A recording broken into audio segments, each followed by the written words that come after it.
ఈరోజు అనకాపల్లి జిల్లా శాసనసభ్యులందరూ కూడా అందరితో పాటు ఈరోజు కూర్చోవడం జరిగింది. ముఖ్యంగా రాష్ట్రంలో గౌరవ ముఖ్యమంత్రి వర్యులు చంద్రబాబు నాయుడు గారు, అలాగే పవన్ కళ్యాణ్ గారు ఉప ముఖ్యమంత్రి గారు, మోడీ గారి సహకారంతో చేస్తున్నటువంటి అభివృద్ధి సంక్షేమ కార్యక్రమాలపైన ఈరోజు అందరితో కూర్చొని డిస్కస్ చేసుకున్నాం. రాబోయే కాలంలో చేపట్టాల్సినటువంటి కార్యక్రమాలన్నింటినీ కూడా ఈరోజు చర్చించుకోవడం జరిగింది. ప్రధానంగా డిఆర్సీ కూడా త్వరలో జిల్లా అభివృద్ధి మీద ఒక సమీక్ష చేసుకుని భవిష్యత్ కార్యాచరణను కూడా ముందుకు తీసుకెళ్ళడానికి కలెక్టర్ గారికి, అలాగే ఎస్పీ గారికి, అధికారులందరితో కూడా డిస్కస్ చేశాం. ప్రధానంగా ఈరోజు శాండ్ అవైలబిలిటీ రాష్ట్రంలో ఫ్రీ శాండ్ చేశాం. 5 సంవత్సరాలు వైఎస్ జగన్మోహన్ రెడ్డి గారు ఇసుక దోపిడీ భారతదేశంలోనే ఇసుక దోపిడీ విధానానికి కొత్త రూపాన్ని ఇచ్చి 475 రూపాయలు మరి అక్కడ టీచర్ల దగ్గరే పెట్టి సామాన్యుడికి అందకుండా చేసినటువంటి పరిస్థితి గత 5 సంవత్సరాలు జగన్మోహన్ రెడ్డి ప్రభుత్వం చూశాం. అదే కాకుండా ఇల్లీగల్గా పర్మిషన్స్ లేకుండా విచ్చలవిడిగా దోచుకుని జేపీ అనే సంస్థకు ఇవ్వడం ఒకసారి, తర్వాత మళ్ళీ కొంతకాలం వాళ్ళు సొంతంగా ఆనాడు ఉన్నటువంటి మంత్రి గారు చేయటం, తర్వాత జేకేసీ ప్రతిమ అని చెప్పి వాళ్ళకి ఇవ్వడం.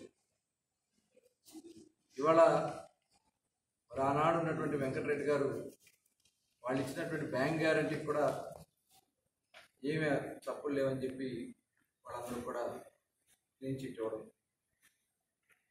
ఎన్జిటి నేషనల్ గ్రీన్ ట్రిబ్యునల్ కూడా ఆ రోజున కలెక్టర్లను కూడా ఫోన్లో ఉంచోబెట్టినటువంటి పరిస్థితి గత ప్రభుత్వం జరిగింది. కానీ ఇవాళ గౌరవ ముఖ్యమంత్రి చంద్రబాబు నాయుడు గారు రాష్ట్రంలో ప్రభుత్వం వచ్చిన వెంటనే నిర్ణయం తీసుకుని ఫ్రీ శాండ్ పాలసీని అనౌన్స్ చేసి ఇవాళ ఈ ఫ్రీ శాండ్ ద్వారా ఎక్కడ ఏ కన్స్ట్రక్షన్స్ చేసుకోవాలన్నా వాళ్ళు సొంతంగా వాళ్ళు తీసుకెళ్ళచ్చు.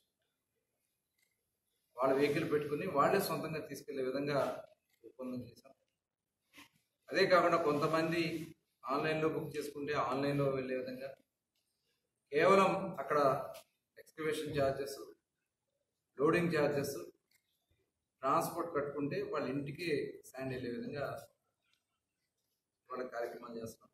అదే కాకుండా స్టాక్ పాయింట్స్ కూడా ఒకవేళ ఆ ఏరియాలో దగ్గరలోనే విశాఖపట్నం, అనకాపల్లి ఏరియాలో శాండ్ రీచెస్ తక్కువ ఉంటాయి కాబట్టి, శాండ్ రీచెస్ కూడా కొన్ని చోట్ల లేవు కాబట్టి అక్కడ స్టాక్ పాయింట్స్ కూడా ఏర్పాటు చేస్తాం. ఈ స్టాక్ పాయింట్స్ నుంచి ఇవాళ ఎవరికి ఎప్పుడు కావాలన్నా వాళ్ళు తీసుకెళ్లే విధంగా జస్ట్ ఆ లోడింగ్ ఛార్జెస్ అంతవరకే చేసే విధంగా చేస్తున్నాం.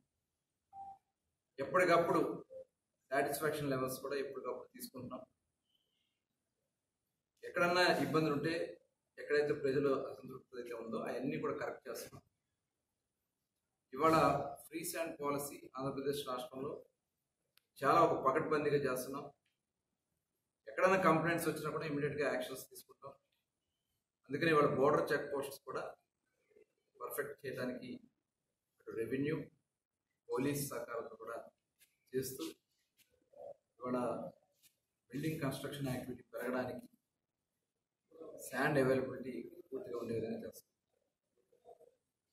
మరి గౌరవ ముఖ్యమంత్రి గారికి ప్రత్యేకంగా వారు తీసుకున్నటువంటి కార్యక్రమానికి ప్రజలందరూ కూడా ఇవాళ చాలా సాటిస్ఫైడ్గా ఉన్నారు.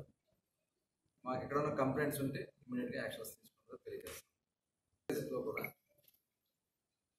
మొన్న ఎందుకంటే గత 5 సంవత్సరాలు కూడా మనం చూసాం జగన్మోహన్ రెడ్డి ప్రభుత్వంలో డిస్టరీసే వాళ్ళు సొంతం చేసుకున్నారు, రిటైల్ కూడా వాళ్ళ మనుషులతో పెట్టుకున్నారు, గవర్నమెంట్ షాపుల పేరు మాత్రమే గవర్నమెంట్ షాపు, అమ్మే మనుషులు వాళ్ళే, ట్రాన్స్పోర్ట్ చేసే మనుషులు వాళ్ళే, డిస్టిలరీలో సొంత బ్రాండ్ సృష్టించి మల్టీనేషనల్ కంపెనీలను కూడా రాష్ట్రం నుంచి తరిమేసి ఈ రాష్ట్రంలో క్వాలిటీ లేనటువంటి లిక్కర్ని సప్లై చేసి ఆనాడు అనేక మంది ప్రాణాలు పోవడానికి కారకులేరు. అదే కాకుండా ఎక్కడా కూడా ల్యాబ్లో టెస్టులు ఉండేది కాదు. కేవలం ఆల్కహాల్ స్ట్రెంత్ ఒకటి మాత్రమే ఉన్న ల్యాబ్లో టెస్ట్ చేశారు. కానీ మా ప్రభుత్వం వచ్చిన వెంటనే ఆనాడు జరిగినటువంటి దాని మీద సిట్ ఏర్పాటు చేసాం, వైట్ పేపర్ రిలీజ్ చేసాం, ఎంత దోపిడీ జరిగిందని పెట్టాం. ఇవాళ సిట్ అంతా కూడా ఎంక్వైరీ చేస్తాం. అలాగే మేము సెబ్ని కూడా విడగొట్టారు. సెబ్ అని చెప్పి ఎక్సైజ్ డిపార్ట్మెంట్ రెండుగా విడగొట్టేస్తే ఎన్ఫోర్స్మెంట్ లేకుండా చేశారు. ఇవాళ మేము వచ్చిన వెంటనే డిపార్ట్మెంట్ అంతా ఒకే తాటి మీదకి తీసుకొచ్చాం. అట్లాగే చాలా పారదర్శకంగా డిస్టిలరీస్ అన్నింటినీ కూడా పర్ఫెక్ట్ చేసాం. అన్ని దొంగ బ్రాండ్లను కూడా ఈ రాష్ట్రం నుంచి తరిమేశాం. మల్టీనేషనల్ కంపెనీలు అన్నిటి కూడా రాష్ట్రంలో అవైలబిలిటీలో తీసుకురాగలిగాం. అలాగే పారదర్శకంగా షాప్స్ అన్ని కూడా టెండర్ సిస్టమ్ ద్వారా అలాట్ చేసాం. అట్లాగే క్వాలిటీతో కూడుకున్నట్టు లిక్కర్ మాత్రమే అవైలబిలిటీగా చేసాం. పక్క రాష్ట్రాల నుంచి కూడా వచ్చి మన రాష్ట్రంలో ఉన్నటువంటి దాన్ని ఆదర్శంగా తీసుకున్నారు.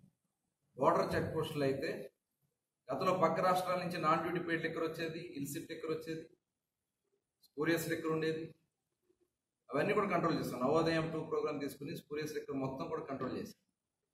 అట్లాగే పక్క రాష్ట్రాలతో ఈక్వల్గా మనం రేట్లు కూడా తగ్గించాం, సమానంగా చేసాం. కొన్ని అయితే ఇంకా తక్కువ వాటికంటే. దానివల్ల బోర్డర్ జిల్లాల్లో దగ్గర 40 నుంచి 60% వరకు గ్రోత్ వచ్చింది. మన బోర్డర్ జిల్లాలో ఈ ఇల్సిట్ కంట్రోల్ చేసాం. పక్క రాష్ట్రాల నుంచి వచ్చే ఎన్డీపీ కంట్రోల్ చేయడం వల్ల బోర్డర్ జిల్లాలో కూడా మనకి గ్రోత్ వచ్చింది. ఇవాళ రాష్ట్రంలో జరుగుతున్నటువంటి మంచి అభివృద్ధి సంక్షేమ కార్యక్రమాలు, సూపర్ 6 సక్సెస్ అయింది. ప్రజలు ఆనందంగా ఉన్నారు. ఏదో ఒక కుట్ర చేయాలని ఇవాళ చూసాం. పాస్టర్ ప్రవీణ్ని తీసుకొచ్చి మతాల మధ్య చిచ్చుపెట్టాలని ప్రయత్నం చేశాం. మొన్న చూసాం అంబేద్కర్ గారి స్టాట్యూ పెట్రోల్ పోసి తగలబెట్టేసి అది ప్రభుత్వం మీద వేయాలని కుట్ర చేశారు. మరి కందుకూరులో నిన్ను కూడా చూసాం. కందుకూరులో కులాలకి అండగట్టే కార్యక్రమాలు చేశారు. ఇవాళ లిక్కర్లో కూడా వాళ్ళ సిట్ వేసినటువంటి దాంట్లో మొత్తం వాళ్ళ బండారం బయటపడతా ఉన్నాయి, పెద్ద చేపలు బయటపడతా ఉన్నాయి. జనాన్ని డైవర్ట్ చేయడం కోసం